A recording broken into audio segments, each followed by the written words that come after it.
et la France bakkanam la teg ci Sénégal bakkanam la teg ci élection présidentielle yii mais ñun ñoo war a am fulla rek Macron xale bu ndaw facc tegul tëb di dal nga bëgg xale bu ndaw mooy déterminer ñun l'avenir du Sénégal avec la complicité wax naa la am na ñoo xam ne fii intérêt France rek la ñuy défendre rek avec la complicité de certaines personnes ici boo xam ne dama jomb sax di tudd seen tur du rus kon nga dégg moom ci dialogue bakkanam du code d'honneur moo tax mu bàyyi 3e mandat bi loolu da koy wax ñeneen du ci xol bu neex la bàyyee ndax coow li dafa bari lool ba mu bàyyee ci biir këram looloo waral tey jii te dañ ko doon wax na ko boo jàppee Ousmane Sonko dëkk bi tàkk dëkk bi kii ñu dem wuti ci baatin ay sëriñ 55 jours yi sëriñ la woon ñu barricade ko pour tester xool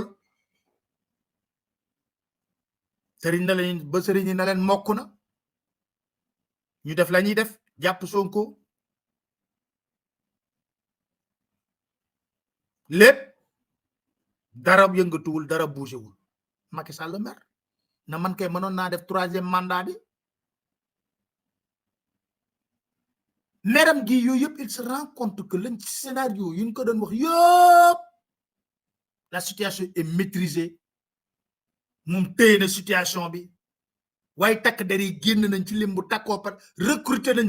renouveler nañ matériel de répression bi yëpp teg nañ ko ci kaw askanu Sénégal mais sénégalais dañ na pat que ce silence assourdissant qui inquiète mais kenn du fi xeex on ne veut pas se battre on ne veut pas de chaos ici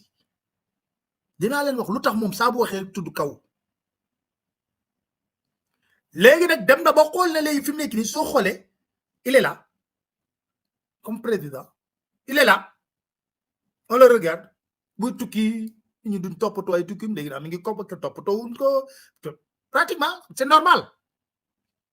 parce que les Sénégalais dañ leen boo attends ñun daal bon on va plus souffrir à réfléchir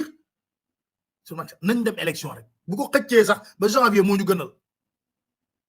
génn nañ léegi décret bi fi mu ne convoqué nañ kii bi effectivement on va aller aux élections le 25 février 2024 incha allah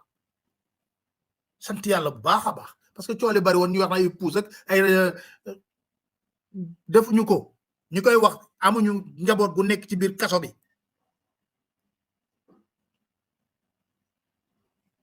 ak Sall mer